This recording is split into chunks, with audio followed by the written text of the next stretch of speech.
You're listening to the Paul Young Podcast.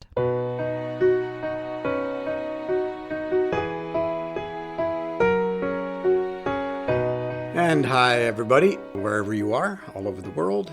I know because I get some notes from various places, and it always makes me smile.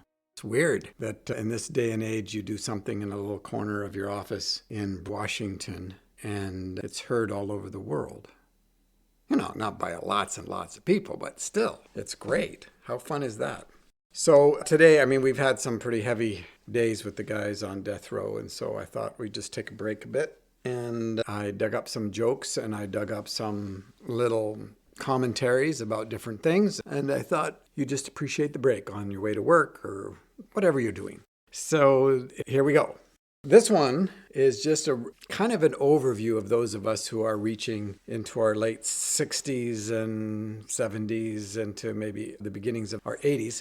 In reference to that, I'm going to be turning 70 in May and Kim 70 in October.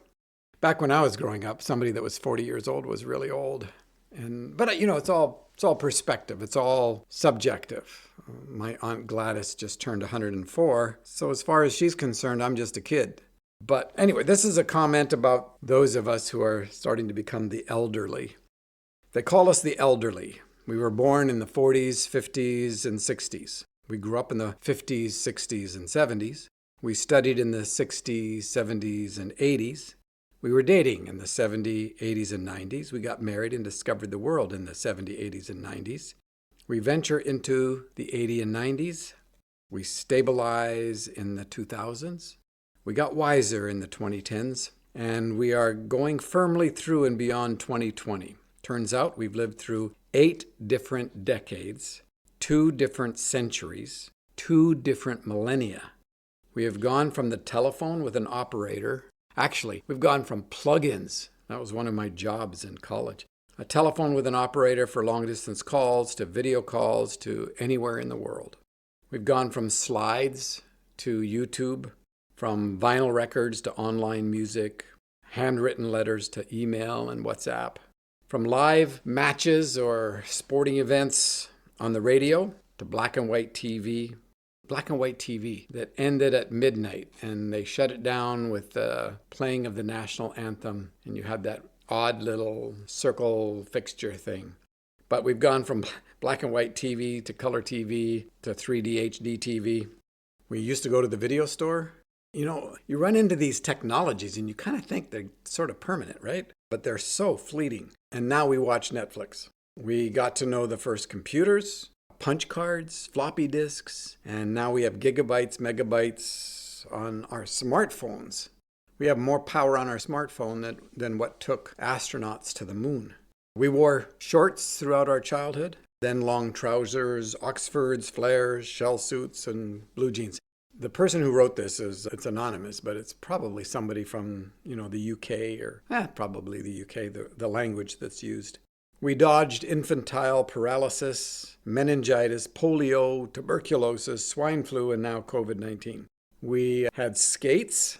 We rode tricycles and bicycles and mopeds and gas and diesel cars. It says petrol here. That's one of the clues, right? And now we drive hybrids or electric. Yep, we've been through a lot. But what a great life we've had. We could describe us as exennials. People who've been born in that world of the 50s, who had an analog childhood and a digital adulthood. We've kind of seen it all. Our generation has literally lived through and witnessed more than any other in every dimension of our lives. And it's huge. We've literally adapted to change. Or we just sort of gave up and watched whatever was on TV.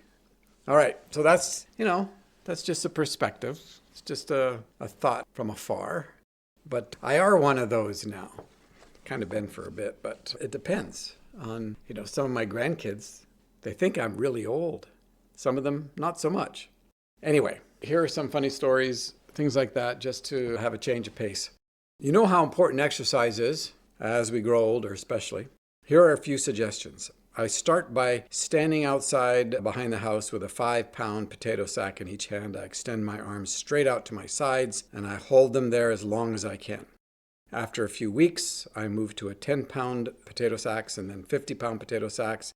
Finally, I got to where I could lift a 100-pound potato sack in each hand and hold my arms straight out for more than a full minute.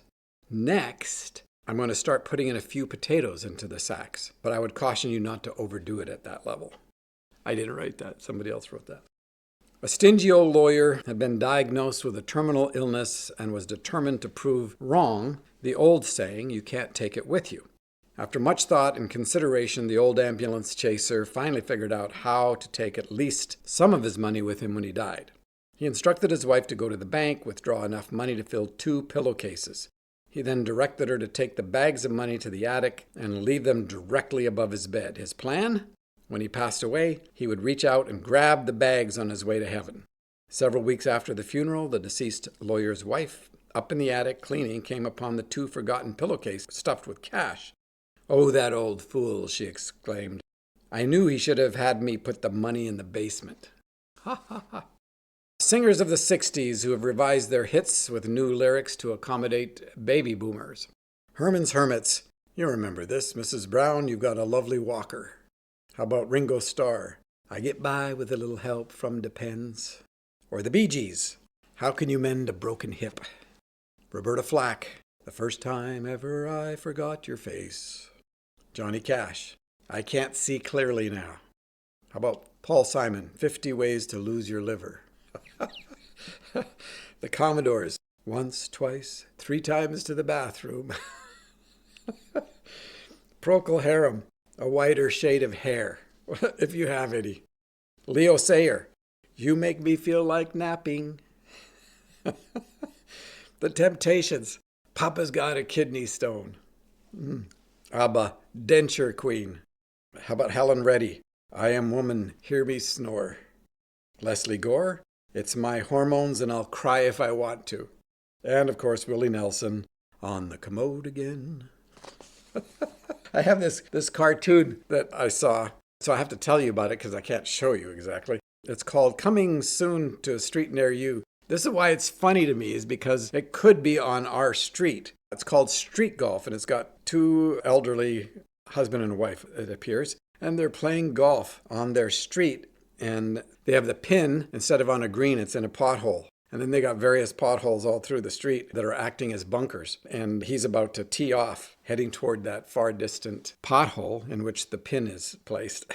And I don't know about you, but seems like potholes are having babies. That's kind of what I think. They seem to be showing up everywhere. This is also from an anonymous person. I can sort of understand why. I cannot shop at Costco anymore. Yesterday, I was at Costco buying a large bag of Purina dog chow for my loyal pet, Neko, the wonder dog, which weighs 191 pounds. I was in the checkout line when a woman behind me asked if I had a dog. What did she think? I had an elephant? So, because I'm retired and I have little to do, on impulse I told her that no, I didn't have a dog. I was starting the Purina diet again. I added that I probably shouldn't because I ended up in the hospital last time, but that I'd lost 50 pounds before I awakened in an intensive care ward with tubes coming out of most of my orifices and an IV in both arms. I told her that it was essentially a perfect diet and that the way it worked is that you load your jacket pockets with Purina nuggets and simply eat 1 or 2 every time you feel hungry. The food is nutritionally complete, so it works well, and I was going to try it again. I have to mention here that practically everyone in the line was now enthralled with my story. Horrified, she asked if I ended up in intensive care because the dog food poisoned me. I told her no. I stopped to pee on a fire hydrant and a car hit me. I thought the guy behind me was going to have a heart attack. He was laughing so hard. But Costco won't let me shop there anymore. Better watch what you ask retired people. They've had all the time in the world to think up crazy things to say. Notes to myself, and I identify with some of these things. Stop spending more money to get free shipping. Number 2, your coffee is still in the microwave. I don't drink coffee, but my tea has ended up there a few times. But I have found Kim's coffee in the microwave. Number 3, don't throw the box with the directions away until it's 100% done. Number 4, your glasses are on top of your head. Now, I'm embarrassed to say this, but this has happened more than once to me, that I went looking around the house and I'd finally say, Kim, have you seen my glasses? And they're literally on top of my head. Number 5, wearing headphones does not make your farts silent. Number 6, this is wisdom. Just because it pops in your head doesn't mean it should come out of your mouth. This was funny because I don't know if I've done exactly this, but I've done something similar to that. Number 7, don't use your phone as a flashlight to look for your phone. I've definitely almost called my phone to see where it was. I had the phone in my hand. Number 8, you're never going to remember to do that thing later. So do it now. To do it later is one thing. To remember the next sentence, what you were going to ask or say, that's another thing. This will give you a little bit of a laugh for those of us who are a little bit older and we actually learned simple math and things like that. It's surprising how many younger people don't. And so my husband and I went through the McDonald's driveway window and I gave the cashier a $5 bill. Our total was $4.25. So I also handed her 25 cents. She said, "You gave me too much money." I said, "Yes, I know, but this way you can just give me $1 back." She sighed, went to get her manager who asked me to repeat my request. I did so. And he handed me back my 25 cents and said, "We're sorry, but we don't do that kind of thing." And the cashier then proceeded to give me back 75 cents and change. Don't confuse people at Mickey D's. Another one. We had to have the garage door repaired. The repairman told us that one of our problems was that we didn't have a large enough motor on the opener. I thought for a minute and said, "We had the largest one made at that time, a 1/2 horsepower. He shook his head and said, "You need 1/4 horsepower. I responded that 1/2 was larger than 1/4, and he said, "No, it's not. 4 is larger than 2. We haven't used the repairman since. I live in a semi-rural area. We recently had a new neighbor call the local city council office to request the removal of the deer crossing sign on our road. Their reason? Quote, "Too many deer are being hit by cars out there. I don't think this is a good place for them to be crossing anymore." Here's a not too bright in food services. My daughter went to a Mexican fast food and ordered a taco. She asked the person behind the counter for minimal lettuce. He said he was sorry, but they only had iceberg lettuce. Here's one that I love. I could just see this happening. I was at the airport, checking in at the gate, when an airport employee asked, "Has anyone put anything in your bag without your knowledge?" To which I replied, "If it was without my knowledge, how would I know?" He smiled knowingly and nodded. "That's why we ask." Okay. The pedestrian light at the corner beeps when it's safe to cross the street. I was crossing with a challenged coworker of mine. She asked if I knew what the beeper was for. I explained that it signals blind people when the light is red. Appalled, she responded, "What on earth are blind people doing driving?" She's a government employee. When my wife and I arrived at a car dealership to pick up our car after a service, we were told the keys had been locked in it. We went to the service department and found a mechanic working feverishly to unlock the driver's side door. As I watched from the passenger side, I instinctively tried the door handle and discovered it was unlocked. "Hey," I announced to the technician, "it's open." His reply, "I know, I already did that side." I'm going to save this one till last because it's a good way.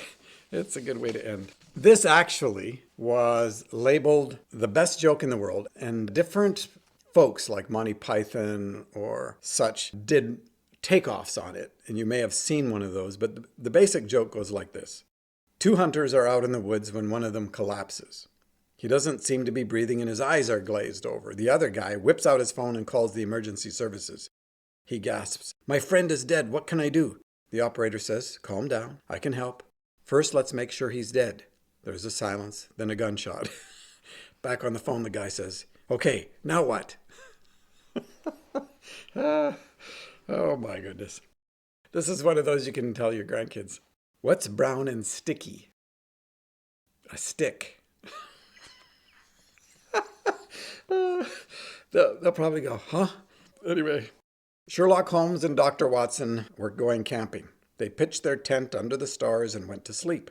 Sometime in the middle of the night, Holmes woke Watson up and said, "Watson, look up at the stars and tell me what you see."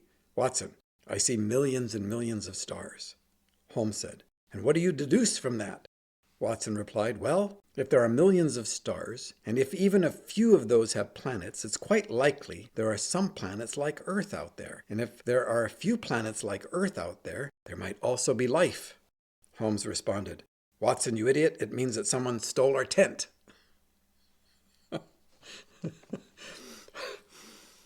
Okay. If any of you have trouble when you're putting in your flowers in your garden and stuff, and you can't tell the difference when things are starting to grow between a weed and a growing flower, I've got great advice for you. Pull up everything, and if it comes back, it's a weed. Kim would kill me. Okay, here's our last one for today. This has sort of been a commercial break between some of the heavy-duty stuff that we've been talking about lately. A woman goes into Cabela's to buy a birthday present for her son, a fishing rod and reel. She doesn't know which one to purchase, so she just randomly takes one and starts toward the checkout. Behind the counter is a clerk wearing sunglasses. She says to him, "Excuse me, sir, can you tell me about this rod and reel?" The clerk says, "Lady, I'm totally blind, but if you drop it on the counter, I can tell you what it is by the sound." Suspicious but curious, she drops the rod and reel onto the counter. He blurts out without hesitation, "That's a 6-foot Shakespeare graphite rod with a Zebco 404 reel and 10-pound test line. It's a good all-purpose setup, and it's on sale this week for just $20. Amazed, she exclaims, "That's incredible. I'll take it." As she opens her purse to retrieve her credit card, it slips from her fingers and lands on the floor. The clerk immediately remarks, "Oh, that sounds like a MasterCard." She reaches down to pick it up, and in so doing, lets out a little silent but deadly fart. Totally mortified at first, she quickly reassures herself that after all, the clerk is blind. So what does that have to do with anything? There's no way he could tell it was her. The man wraps up her purchase and says, "That'll be $34.50, please." Confused, she asks, "Wait, didn't you say the rod and reel were $20? How did we get to $34.50? He replied calmly, "Yes, ma'am. The rod and reel cost $20, but the duck call is $11 and the catfish bait $3.50. Without another word, she pays and rushes out of the store. And that, folks, is our commercial break. I hope you enjoyed it. See you soon.